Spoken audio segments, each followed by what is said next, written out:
Welcome to our voice. నేను journalist నవత. ప్రపంచ దేశాలతో పోటీ పడుతూ భారత్ అగ్రస్థానంలో నిలవడానికి వడివడిగా అడుగులు వేస్తుంది. ప్రధాని మోదీ నేతృత్వంలో భారత జీడిపి గణనీయంగా పెరుగుతుంది. అంతేకాదు భారతదేశం ప్రపంచ దేశాల ఆర్థిక వ్యవస్థల్లో ఒకప్పుడు వెనుకబడిపోయి ఉండేది, కానీ వడివడిగా ముందుకు వెళ్తూ వస్తుంది. భారతదేశం అసలు ఏం సాధించింది మోదీ హయాంలో?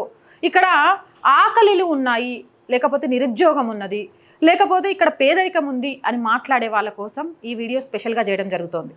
ప్రపంచ దేశాలన్నీ కూడా కరోనా టైంలో ఆకలితో విలవిలలాడుతుంటే అత్యధిక జనాభా కలిగిన భారతదేశంలో ఎక్కడా ఆకలి కేకలు వినబడలేదు.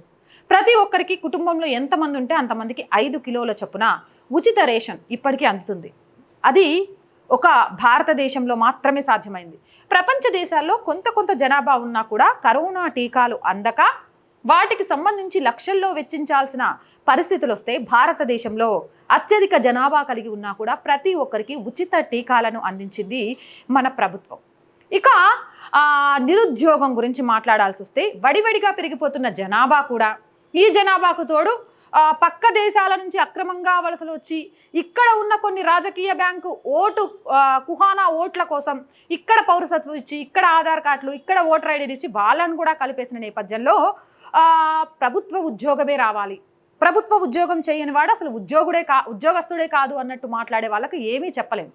కానీ ఉపాధి చేస్తూ చిన్న స్మాల్ స్కేల్ ఇండస్ట్రీలు పెట్టుకుంటూ ముద్రా లోన్స్ ద్వారా డెవలప్ అయిన వాళ్ళు ఈ దేశంలో చాలామంది ఉన్నారు. దానికి నిదర్శనం విదేశాల నుంచి భారీగా పెట్టుబడులు భారత్లో పెట్టడానికి ముందుకొస్తున్నారు అంటేనే వ్యాపార పరంగా భారత్ అభివృద్ధి చెందుతుంది అని అర్థం.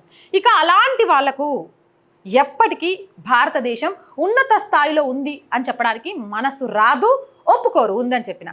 కానీ భారత్ మరో అతిపెద్ద విజయాన్ని సాధించింది. మొన్నటి వరకు కూడా 5వ స్థానంలో ఆర్థికంగా అభివృద్ధి చెందిన దేశంగా ఉండేది. ఇప్పుడు అది 4వ స్థానంలోకి వెళ్ళింది, జపాన్ని వెనక్కి నెట్టి. దీనికి సంబంధించి ఒకసారి డేటాను మనం చూస్తే అమెరికా మొదటి స్థానంలో ఉంది 30.5 ట్రిలియన్ డాలర్లతోటి. తర్వాత చైనా 19.23 ట్రిలియన్ డాలర్లతో రెండో స్థానంలో ఉంది. జర్మనీ 4.74 ట్రిలియన్ డాలర్లతో మూడో స్థానంలో ఉంది. అయితే గతంలో జపాన్ 4వ స్థానంలో ఉండేది, కానీ జపాన్ని వెనక్కి తోసి భారతదేశం ముందుకు వచ్చింది. 4వ స్థానానికి 4.187 ట్రిలియన్ డాలర్లతో 4వ స్థానానికి వచ్చింది. అంతకు ముందు 6వ స్థానంలో ఉండేది అసలు ఫ్రాన్స్ ప్లేస్లో. కానీ బ్రిటన్ ప్లేస్లో బ్రిటన్ని జపాన్ని దాటుకొని ఈరోజు భారతదేశం 4వ స్థానానికి వచ్చింది. భారతదేశం తర్వాత జపాన్ 4.186 ట్రిలియన్ డాలర్లతో 5వ స్థానంలో ఉంది. బ్రిటన్ 3.83 ట్రిలియన్ డాలర్లతో 6వ స్థానంలో ఉంది. 6వ స్థానంలో ఉన్న భారత్ అతి తక్కువ సమయంలోనే జపాన్, బ్రిటన్ని దాటి 4వ స్థానంలోకి వచ్చింది. 4వ స్థానంలో నుంచి మొదటి స్థానానికి వెళ్ళడానికి కూడా పెద్ద సమయం పట్టదు. భారతదేశం ఆ విధంగా ఆర్థిక అభివృద్ధి చెందుతుంది అని నిపుణులు చెప్తున్నారు. దానికి ఉదాహరణ ఈరోజు పాకిస్తాన్ చేసిన దుశ్చర్యకు చివరికి ఆఫ్ఘనిస్తాన్తో సహా, సౌదీతో సహా ముస్లిం కంట్రీస్ కూడా భారత్కి సపోర్ట్గా నిలుస్తున్నాయి.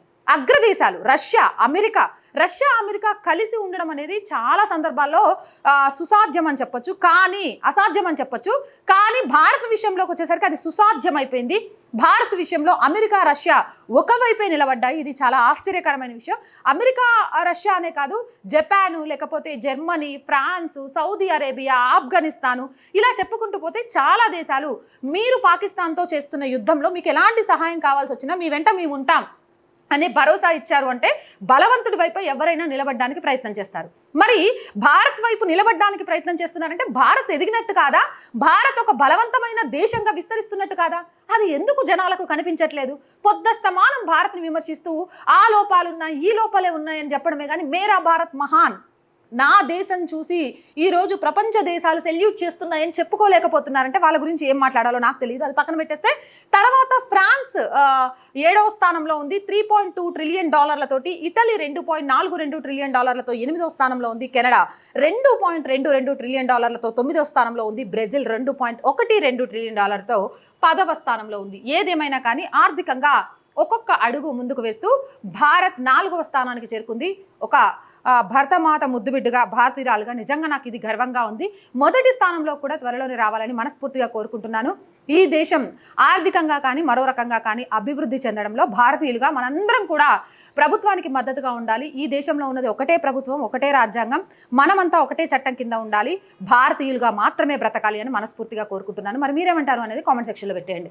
మోర్ వీడియోస్ కోసం ఛానల్ వెంటనే సబ్స్క్రైబ్ చేయండి. మీరు చేసే ఒక్కొక్క సబ్స్క్రిప్షన్ ఆర్ వాయిస్ యొక్క బలాన్ని పెంచుతుంది.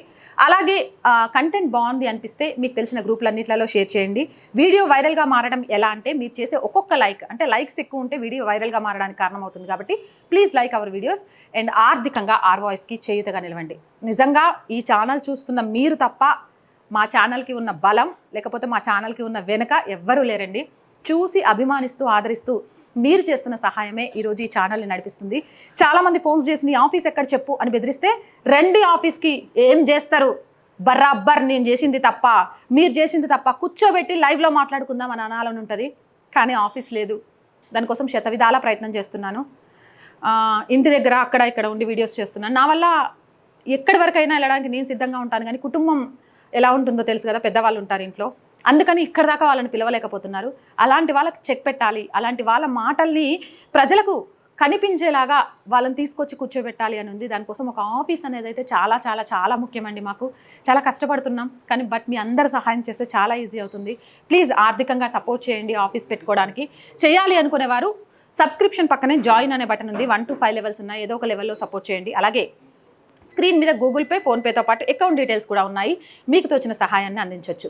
వ్యాపార ప్రకటనల కోసం మళ్ళీ చెప్తున్నామండి, చాలామంది వ్యాపారవేత్తలు మీరు తలుచుకుంటే ఒక ఛానల్కి యాడ్ ఇవ్వడం చాలా ఈజీ అండి. నేను చూస్తాను పెద్ద పెద్ద పేపర్స్లో ఒక్కరోజు యాడ్ కోసం 10-20 లక్షలు ఖర్చు పెడతాం. ఆ పేపర్ ఎక్కడ పోతుందో కూడా తెలియదు. కానీ మా ఛానల్లో ఒక యాడ్ ఇస్తే మేము ఈ ఛానల్ నడిపినంతకాలం, నడపడం ఆపేసిన తర్వాత కూడా ఆ వీడియోలో ఆ యాడ్ అలానే ఉంటుంది. అంటే మీ బిజినెస్ కొన్ని సంవత్సరాల వరకు కూడా ప్రమోట్ అవుతూనే ఉంటుంది. మరి అలాంటప్పుడు ఇలాంటి ఛానల్స్కి చేయూతనివ్వడానికి ఎందుకు ఆలోచిస్తున్నారో నాకు అర్థం కావట్లేదు. ప్లీజ్ వ్యాపార ప్రకటనల ద్వారా కూడా ఈ ఛానల్ని ఆదుకోండి. ఆదుకోవాలి అంటే 8328500576 నెంబర్కి సంప్రదించండి. ప్రజా సమస్యలు ఏదైనా, అంటే భార్యాభర్తల మధ్య గొడవలు కానీ, లేకపోతే స్థలాలకు సంబంధించి డిస్ప్యూట్స్ కానీ, లేకపోతే ఆస్తి పంపకాలకు సంబంధించి కానీ దయచేసి మాకు కాల్ చేయొద్దండి. కాల్ చేసి మేము రెస్పాండ్ అవ్వట్లేదు అని ఫీల్ అవ్వద్దు. ప్రజా సమస్యలు ప్రభుత్వానికి ప్రజలకి వారధిగా ఉండాలనేది ఉద్దేశం. కాబట్టి ప్రజా సమస్యల్ని మాత్రమే కాల్ చేసి మాకు తెలియచేయండి. ప్రజా సమస్యలు తెలియజేయాలి అనుకుంటే 8328500576 నెంబర్కి వాట్సాప్ ద్వారా తెలియచేయండి. జై హింద్, జై భారత్.